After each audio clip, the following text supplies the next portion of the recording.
नमस्कार, जय जोहार। क्या आप भी गवर्नमेंट एग्जाम्स की तैयारी करना चाहते हैं? क्या आप भी मेमोरी टेक्निक्स और ट्रिक्स के जरिए बहुत ही कम समय में स्मार्ट स्टडी करना चाहते हैं? क्या आप चाहते हैं कि सीजी व्यापम टॉपर आपको पढ़ाए? तो डाउनलोड करिए योगेंद्र साहू क्लासेस ऐप। यहाँ 10 से अधिक गवर्नमेंट एग्जाम्स क्रैक करने वाले और सीजी व्यापम टॉप करने वाले योगेंद्र सर सीजीपीएससी और सीजी व्यापम के अंतर्गत होने वाले सभी एग्जाम्स की तैयारी कराएं। तो डाउनलोड करिए Yogendra Sahu classes app to be the best, learn from the best.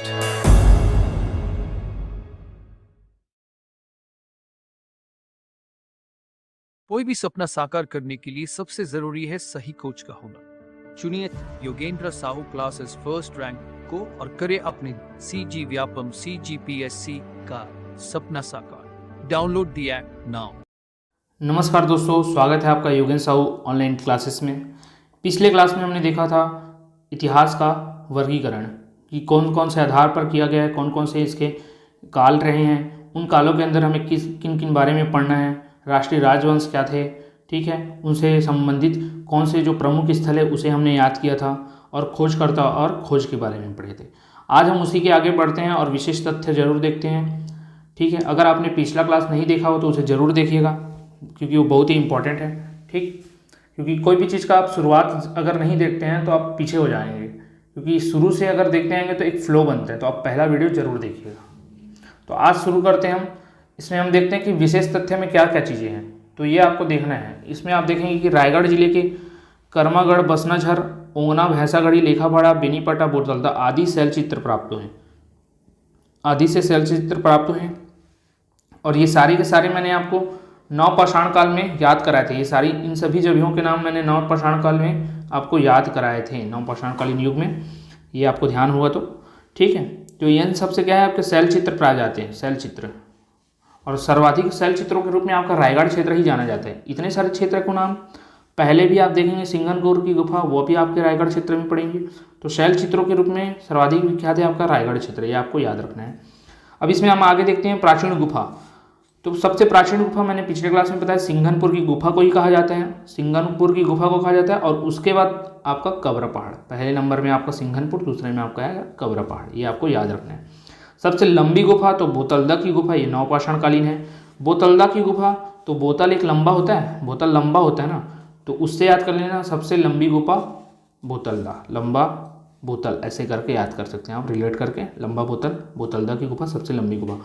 फिर छत्तीसगढ़ राज्य में सर्वाधिक शैल चित्रों के लिए प्रसिद्ध क्या है, रायगढ़ है। अभी हमने देखा रायगढ़ है, इतने सारे नाम है वहाँ, कर्मागढ़ है, भसनाझर है, ओंगना है, भैंसगढ़ी है, बेनीपट्टा है, बोतलदा है, लेखापाड़ा है, इन सब इनके तरह सिंघनपुर की गुफा है, कब्र पहाड़ मिलेगा आपको। तो ये सारी चीज़ें आपको वहाँ मिलेंगी। तो ये सबसे ज़्यादा शैलों के लिए प्रसिद्ध है रायगढ़। फिर साल्हे टेकरी, कांकेर से 3 लाख वर्ष पुराने पाषाण उपकरण प्राप्त हुए हैं। साल्हे टेकरी, साल्हे टेकरी एक जगह है कांकेर क्षेत्र में, साल्हे टेकरी, जहाँ से 3 लाख वर्ष पुराने पाषाण उपकरण प्राप्त हुए। 3 लाख वर्ष पुराने पाषाण उपकरण, 3 लाख वर्ष पुराने पाषाण उपकरण प्राप्त हुए। कहाँ से, साल्हे टेकरी, कांकेर से।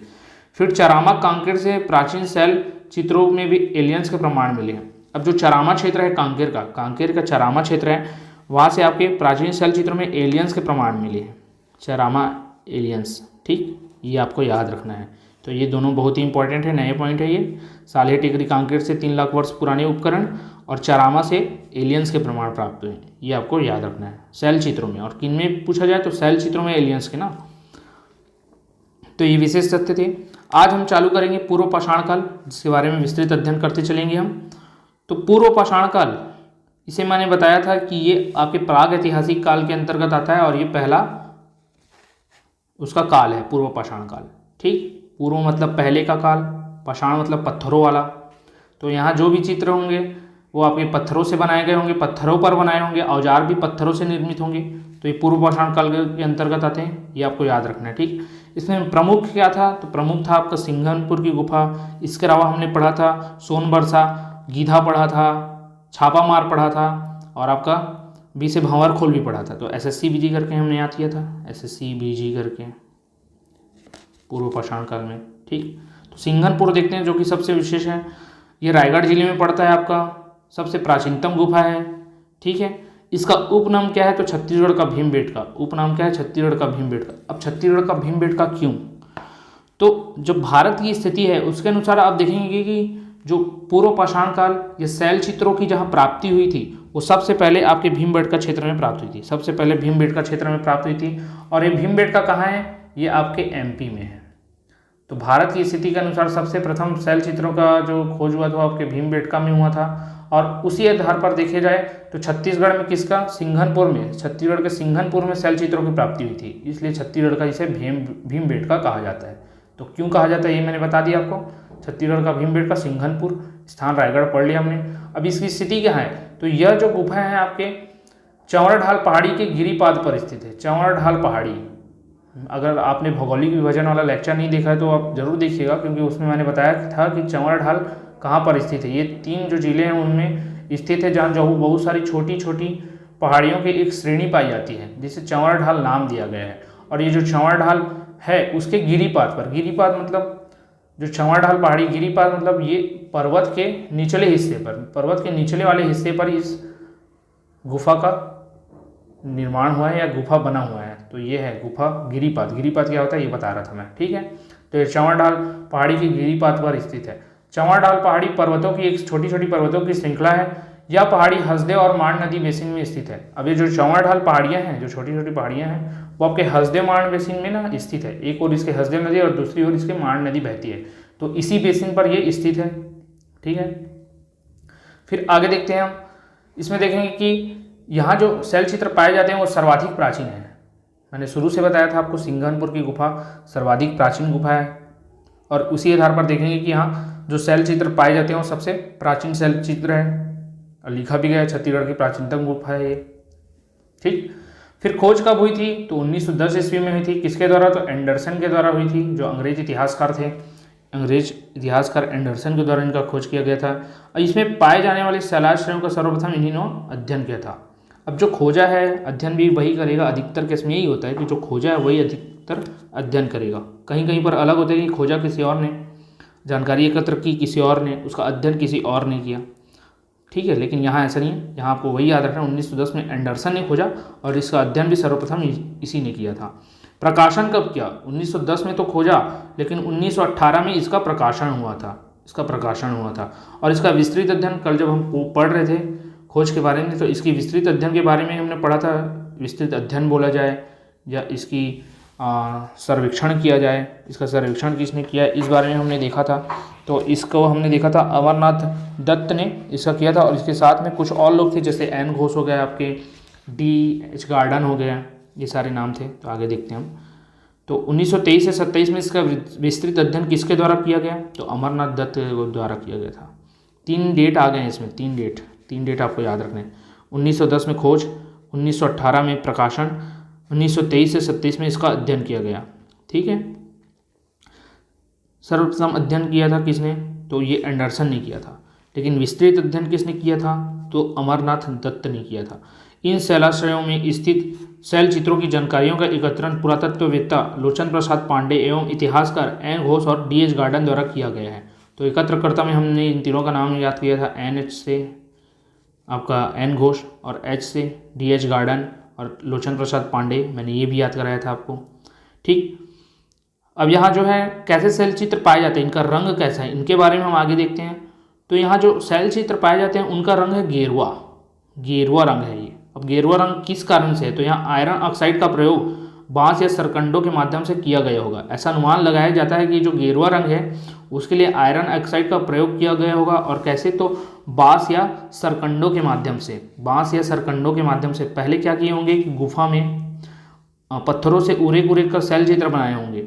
अब उन पर आयरन ऑक्साइड से बांस से डंडा लेकर उस पर कलर कर दिया गया होगा, ऐसा संभावना बताया जाता है। तो रंग आपको याद करना है विशेषकर, तो गेरुआ रंग है, ये आप ध्यान में रखेंगे। गेरुआ रंग किस कारण से हो सकता है? तो आयरन ऑक्साइड के कारण, ठीक। अब ये किसके जैसे दिखते हैं? ये जो शैल चित्र हैं उन किसके जैसे दिखते हैं? अब जरूरी नहीं है कि हमारे भारत में, हमारे छत्तीसगढ़ में जो शैल चित्र पाए जा रहे हैं तो और अन्य जगह भी शैल चित्र प्राप्त ना हो, अन्य जगह भी शैल चित्र मिलेंगे, क्योंकि आदि मानव तो केवल यहीं नहीं रहेंगे, अन्य जगह भी रहेंगे। तो यहाँ के जो शैल चित्र प्राप्त होते हैं या जो मूर्तियाँ प्राप्त होती हैं वो आपके मैक्सिकन और स्पेनिश की मूर्तियों के समान दिखाई देते हैं। तो किसके सदृश है आपको पूछा जाएगा, तो आपको ये याद रखना है कि मैक्सिकन और स्पेनिश के समान दिखाई देते हैं यहाँ के शैल चित्रियाँ। ठीक है, ठीक। रंग बताया मैंने, इंपॉर्टेंट है, गेरुआ रंग आयरन ऑक्साइड थे, बांस के द्वारा किया गया होगा। किसके समान, तो मैक्सिकन और स्पेनिश के समान दिखाई दिए होंगे। ठीक है, और इसमें समानता क्या है, तो ये जो है ना ऑस्ट्रेलियाई जो चित्र होंगे, ऑस्ट्रेलियाई जो चित्र हैं उनसे भी समानता रखती है। सदृश और समानता में आप अंतर समझ लीजिएगा। सदृश मतलब हूबहू उसके समान दिखाई देने वाला, और समानता मतलब उसका जो पैटर्न है वो ऑस्ट्रेलियाई चित्र के समान होगा। तो सदृश और समानता में आप इस प्रकार से डिफरेंस कर सकते हैं। ठीक है, हूबहू टाइप का है वो आपके मैक्सिकन और स्पेनिश के समान कह सकते हैं, जो वहाँ मूर्तियाँ और शैल चित्र हैं। और इसमें समानता किस आधार पर दिखाई देती है कि वो किस पैटर्न में बना है, कैसा दिखता है वो, जब बनाया किस आधार पर है, वो सब आधार में समानता है वो आपके ऑस्ट्रेलियाई चित्र के अनुसार दिखती है। ठीक है, ऑस्ट्रेलियाई चित्र से समानता रखती है। तो दोनों आपको याद रखना है। समानता पूछा जाए तो आपको ऑस्ट्रेलियाई चित्र रख लेना है, और सदृश किसके है तो मैक्सिकन स्पेनिश को याद रखना है। ठीक है, अब यहाँ औजार भी प्राप्त हुए हैं। आदि मानवों के लिए क्या है, शिकार एक साधन, शिकार करते थे, वही आप उसके मनोरंजन का साधन था, उससे उनकी जो भूख है वो मिटती थी। और तो उनको मारने के लिए, बड़े बड़े जानवरों को मारने के लिए कुछ ना कुछ तो औजार चाहिए। तो उस समय क्या है, पाषाण काल चल रहा था। तो पाषाण काल मतलब पत्थरों के औजार होंगे। तो यहाँ पत्थर से हस्तचलित कुदाल मिलते थे। कुदाल एक आप देखेंगे इस तरीके का रहता है, मैं बना नहीं पा रहा हूँ, ऐसे रहता है थोड़ा टेढ़ा टाइप का। ठीक है, तो वो पत्थर के हस्तचलित कुदाल मिले। औजार में आप देखेंगे कि पत्थर के हस्तचलित कुदाल मिले। अच्छा, इसके बाद इस लेक्चर को देखने के बाद आप एक काम जरूर कीजिएगा कि नेट में सर्च कर जाकर जरूर सर्च कीजिएगा कि हस्तचलित कुदाल जो पूर्व पाषाण काल में जो मिले हैं उसकी आकृति कैसी। उससे आपको एक ही फायदा ये होगा कि लोग तो पढ़ते भी हैं, आप विजुअल जब देख लेंगे कि हाँ ये ऐसा दिखता है, तो आपके माइंड में और भी अच्छे से सेव हो जाएगा। ठीक है, ये आपको एक फ़ायदा होगा, तो ये आप जरूर कीजिएगा। मैं जो भी पढ़ाते जाऊँ, अगर आपको उनके डायग्राम देखने, चित्र देखने हैं, तो आप जरूर जाकर एक बार नेट में सर्च करके देखिएगा। ठीक है, तो औजार कैसे थे, पत्थर के हस्तचलित कुदाल मिले थे यहाँ से। विशेष क्या है, इन शैल चित्रों में मुखौटे लगाए गए हुए मानव की आकृतियाँ विद्यमान हैं। ये आपको विशेष है, ये इंपॉर्टेंट पॉइंट है, आपको याद रखना है। रंग कैसे थे, गेरुआ थे। स्पेनिश और मैक्सिकन के सदृश थे। ऑस्ट्रेलियाई से समानता थी। ठीक है, और ये कैसे थे, तो मुखौटे लगाए हुए मानव की आकृतियाँ प्राप्त थी। सिंघनपुर की गुफा से सिंह का मुखौटा भी आता है, सिंह मुखौटा भी आता है, तो उससे आप रिलेट कर सकते हैं। सिंह का मुखौटा लगाए हुए थे सिंघनपुर की गुफा में, जो मानव की आकृतियाँ शैल चित्र प्राप्त हुए हैं। ठीक है, तो ये जो शैल चित्र है उसमें मुखौटा लगाए हुए मानव की आकृतियाँ विद्यमान हैं, ये आपको ध्यान रखना है। अब यहाँ पाए जाने वाले कुछ शैल चित्रों का आकार जटिल व वक्राकार है। जटिल और वक्राकार है, जटिल और वक्राकार, वक्र के आकार में इन्होंने बनाया होगा। और ये गुफा कैसी है, तो ये दक्षिण मुखी है। पूछ सकता है कि सिंघनपुर की गुफा का मुख कौन से डायरेक्शन में, तो ये आपको याद रहना चाहिए कि ये दक्षिण मुखी है। तो ये था आपकी सिंघनपुर की गुफा, जिसके बारे में आज हमने देखा। इसमें विशेष क्या है, तो छत्तीसगढ़ का भीमबेटका कहा जाता है, ये आपका विशेष है, ये आपको याद रखना है। रायगढ़ में है, चंवर ढाल में है, चंवर ढाल के गिरिपथ पर। चंवर ढाल कहाँ है, तो ये आपकी छोटी छोटी पर्वतों की एक श्रृंखला है, और ये हसदेव मान नदी बेसिन में स्थित है, ये आपको याद रखना है। शैल चित्र सर्वाधिक प्राचीन है, इसलिए सबसे प्राचीनतम गुफा है। खोज 1910 में, 1918 में इसका प्रकाशन, 1923 से 27 में इसका विस्तृत अध्ययन। खोज किया था एंडरसन ने, सर्वप्रथम अध्ययन भी एंडरसन ने किया था। ठीक है, विस्तृत अध्ययन अमरनाथ दत्त ने किया था। और इसमें जानकारी एकत्र करने में आपका NH और लोचन, तो N से आपके N घोष, D से DH गार्डन और लोचन प्रसाद पांडे, इन्होंने सहयोग किया था। ठीक है, रंग, यहाँ जो शैल चित्र पाए गए हैं उनके रंग कैसे, गेरुआ है। ठीक है, और रंग आयरन ऑक्साइड के कारण होंगे। बनाए किससे गए, तो बाँस या सरकंडों के द्वारा बनाए गए होंगे। ठीक, सदृश किसके हैं, तो मैक्सिकन और स्पेनिश के समान दिखाई देते हैं। और समानता कैसी रखती है, इसकी शैली में समानता बोल सकते हैं, तो आप ऑस्ट्रेलियाई चित्र के समान। औजार भी पाए गए, तो हस्तचलित कुदाल मिले जो पत्थर से निर्मित था। और यहाँ के जो शैल चित्र है उसमें आप मुख्य रूप से देखेंगे तो जो मानव है वो मुखौटा लगाए हुए हैं। गुफा दक्षिण मुखी है, ये आपको याद रखना है। कुछ वक्राकार और जटिल आकार के शैल चित्र भी देखने को मिलते हैं। अन्य थे इसमें छापामार, भंवरखोल, गीधा और सोनबरसा, ये अन्य जगह थे जो हमने SSC BG करके याद किया था। अब इसमें देख लेते हैं क्या विशेष और दिया गया है। तो इसमें देखेंगे आप प्राग ऐतिहासिक कालीन सर्वाधिक शैल चित्र रायगढ़ में प्राप्त हुए, हमने कवर किया पिछले क्लास में। औजार क्या है, तो औजार और कहाँ कहाँ से मिले, तो पंडरिया के समीप, पंडरिया के जो कवर्धा क्षेत्र में के समीप हाफ नदी में 1 फुट आकार के अश्यूलीय पद्धति से बने हस्त कुठार प्राप्त हुए। हस्त कुठार प्राप्त हुए, ये आपको याद रखना कि हस्त कुठार कहाँ से प्राप्त हुए हैं, कैसी फुट आकार के थे, अश्यूलीय पद्धति में बना था पंडरिया के समीप। ठीक है, तो ये आपको याद रखना है। फिर शक्ति के पास गुंजी से कतराना, जिसे चापर प्रकार के बाटी काश में प्राप्त हुए।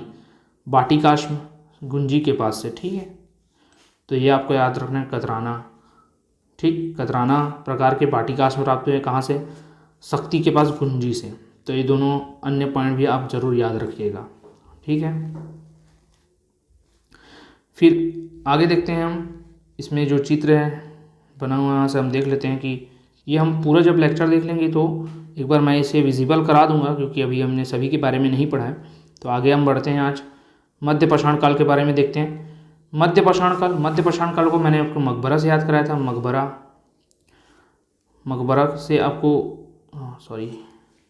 मकबरा से मैंने आपको याद कराया था, जिसमें कवरा पहाड़ इसका मुख्य स्थान था। से मध्य पाषाण काल हमने याद किया था। इसका भी स्थान रायगढ़ है। ये दूसरे नंबर का सबसे प्राचीनतम जगह है, ये आप याद रखना। अब इसमें जो पाए जाते हैं शैल चित्र, उसके रंग कैसे हैं, तो इसके रंग है लाल। पहले वाले के थे आपका गेरुआ, अब यहाँ का है लाल। ठीक, अब यहाँ कौन कौन से प्रकार के शैल चित्र हैं, तो वहाँ तो केवल मुखौटे लगा हुए मानव की आकृति थी।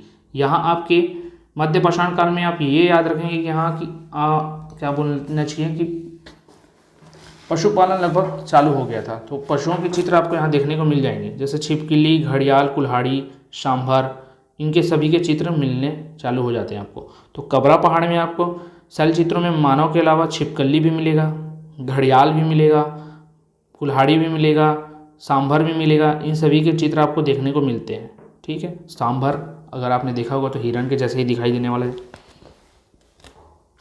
फिर यहाँ किसके चित्र नहीं दिखाई देते जानवरों में, आपको पूछा जाए तो आपको आंसर लेना, हाथी के चित्र नहीं मिलते, क्योंकि यहाँ हाथी के चित्रों का अभाव है। कहाँ, कबरा पहाड़ में हाथी के चित्रों का अभाव है। यह लंबे फलक वाले औजार और अर्धचंद्राकार लघु पाषाण औजार भी प्राप्त होते हैं। लंबे फलक वाले औजार मिलेंगे आपको, और अर्धचंद्राकार लघु पाषाण औजार भी प्राप्त होंगे। लघु पाषाण मतलब छोटे छोटे आकार के ये पाषाण होंगे, ये पाषाण औजार होंगे जो अर्धचंद्राकार आकृति के होंगे, और लंबे फलक वाले भी औजार होंगे। तो ये दोनों को याद रखना है। पिछले लेक्चर में हमने देखा था कि पिछले मतलब टॉपिक में देखा था कि हस्तचलित कुदाल प्राप्त होते हैं, हस्तचलित कुदाल, और यहाँ क्या है, लंबे फलक वाले औजार। ये दोनों में डिफरेंस है, याद रखना है। तो ये रायगढ़ में स्थित है, रंग लाल है, ये याद रखना। छिपकली, घड़ियाल, सांभर और कुल्हाड़ी, इन सब के औजारों, इन सब के आपको शैल चित्र में देखने को मिलेंगे। यहाँ हाथी के चित्र नहीं देखने को मिलते हैं। औजारों में लंबा फलक वाले और अर्धचंद्राकार लघु पाषाण औजार प्राप्त होते हैं। इनके अलावा अन्य जगह कौन कौन से थे, तो हमने क ख ग घ से याद किया था। क से कालीपुर, ख से खड़गाघाट, ग से गढ़चंदेला और गढ़घोघरा, घ से घाट लोहांग, और भर से भातेवाड़ा और राजपुर। भर से आपका भातेवाड़ा और राजपुर, ये सारे के सारे कहाँ हैं, बस्तर क्षेत्र में। जो आपके पूर्व पाषाणकालीन जो भी स्थान थे वो सारे के सारे आपके रायगढ़ में थे, और यहाँ बस्तर में मध्य पाषाणकालीन, ये मैंने पिछले क्लास में भी याद कराया था। तो इतना था इसमें।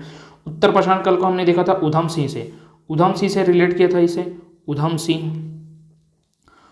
सिंह में देखेंगे तो आपका उ से उत्तर पाषाणकाल लिया था, ध से धनपुर और म से महानदी घाटी। तो धनपुर जो है, धनपुर क्षेत्र वो आपके जीपीएम में आता है। पहले ये बिलासपुर क्षेत्र में आता था, लेकिन नवीन जिले के निर्माण के बाद से, जो जीपीएम का जिला निर्माण हुआ 2020 में, उसके बाद से ये जीपीएम क्षेत्र में आता है धनपुर। ये आपको याद रखना है। पूर्व स्थिति इसकी बिलासपुर में थी, अभी जीपीएम में आता है। यहाँ से भी मानव आकृतियों का चित्रण प्राप्त हुआ है। महानदी घाटी इस क्षेत्र में, जो कि रायगढ़ क्षेत्र में पड़ता है, रायगढ़ क्षेत्र की महानदी घाटी। अब महानदी तो आपकी धमतरी से निकलती है और अन्य 11 जिलों में बहती है, लेकिन महानदी घाटी कौन से क्षेत्र में, तो रायगढ़ क्षेत्र में। रायगढ़ क्षेत्र में आपके उत्तर पाषाण से संबंधित क्या बोलना चाहिए कि साक्ष्य प्राप्त होते हैं। फिर नवपाषाण काल देखते हैं। नवपाषाण काल, इसके अंग्रेजी नाम भी आप देखते चलेंगे, अंग्रेजी नाम भी एक बार देखते चलिएगा, क्योंकि हो सकता है एग्जाम में इंग्लिश के नाम से ही पूछा जाए। जैसे पेलियोलिथिक, पहले एक फुटबॉल प्लेयर था, पहले का था, तो पेलियोलिथिक। फिर उसके बाद मध्य पाषाण को देखेंगे तो मीजोलिथिक, म से मीजो, म से मध्य, मीजो, पेलियो, फिर मीजो। फिर उत्तर को आप देख लेंगे तो पोस्ट स्टोनेज और नियोलिथिक बोल जाता है नए को। तो पेलियोलिथिक, में से मेजियोलिथिक, नियोलिथिक और बीच में एक पोस्ट स्टोन एज। ठीक है, तो ये आपको याद रखना। अब नवपाषाण काल में देखेंगे हम लोग, तो मुख्य रूप से यहाँ नवा RTG बनम्बों से याद किए थे नवपाषाण काल। अ से आपका अर्जुनी क्षेत्र, टी से तेरम, बी से बोतलदा और बोनटीला ये याद किए थे, और ची से चितवा डोंगरी। इसके अलावा मैंने अन्य ट्रिक बताया था, ले बे ओ भैंस बस कर ऐसे करके, तो उनसे संबंधित इस नवपाषाण काल से संबंधित वो स्थल है, वो भी सारे के सारे आपके रायगढ़ क्षेत्र में, उनको भी आपको याद रखना है। तो चितवा डोंगरी एकदम देखते हैं, तो ये कौन से जिला में पड़ता है? आपके बालोद जिला में आता है चितवा डोंगरी। विकास खंड कौन सा है? तो डोंडी लोहारा में पड़ता है। और मुख्य रूप से गांव देखा जाए तो शहगांव जो है वहाँ है, विकास खंड डोंडी लोहारा है और ग्राम जिला आपका बालोद है। तो ये आपको देखना है चितवा डोंगरी कहाँ है। फिर इसकी खोज किसने की थी? तो भगवान सिंह और रविंद्रनाथ मिश्र ने की थी। चितवा डोंगरी की खोज आपके भगवान सिंह और रविंद्रनाथ मिश्र ने की थी। ठीक है, आपको ये याद रखना है। फिर नवपाषाण काल के हमने जितने भी स्थान देखे थे उसमें रविंद्रनाथ मिश्र का आपको जरूर नाम देखने को मिलेगा। ठीक है, तो वो आपको याद रखते चलना है। तो भगवान सिंह बघेल और रविंद्रनाथ मिश्र, इन दोनों के नाम को आपको याद रखें। नवपाषाण कालीन से संबंधित बोला जाए साक्ष्य, या चितवा डोंगरी से बोला जाए, दोनों के नाम आपको दोनों जगह देखने को मिलेंगे, भगवान सिंह बघेल और रविंद्रनाथ मिश्र। अब यहाँ विशेष क्या है तो देखेंगे, यहाँ की गुफाओं में 27 शैल चित्र मिले हैं जो कि ड्रैगन की आकृति के हैं। यहाँ ड्रैगन छुप गया, ड्रैगन की आकृति के हैं। यहाँ के 27 जो शैल चित्र हैं उन सभी में ड्रैगन की आकृति आपको देखने को मिलेंगी। किस में? तो ये आपके चितवा डोंगरी में। ठीक है, अब यहाँ स्थानीय विदों के अनुसार यह गुफा, यहाँ जो लिखा गया है स्थानीय विदों के अनुसार यह जो गुफा है वो डोंडी बालोद के निकट चितवा डोंगरी पर स्थित है, डोंडी के निकट। इसलिए विकास खंड में हमने डोंडी भी लिखा है, गांव में सहगांव भी लिया है, लेकिन कई लोग बोलते हैं स्थानीय विद की यह जो गुफा है डोंडी के पास है, डोंडी के पास। ठीक है, तो चितवा डोंगरी पहाड़ी पर स्थित है, इसलिए चितवा डोंगरी भी बोला जाता है।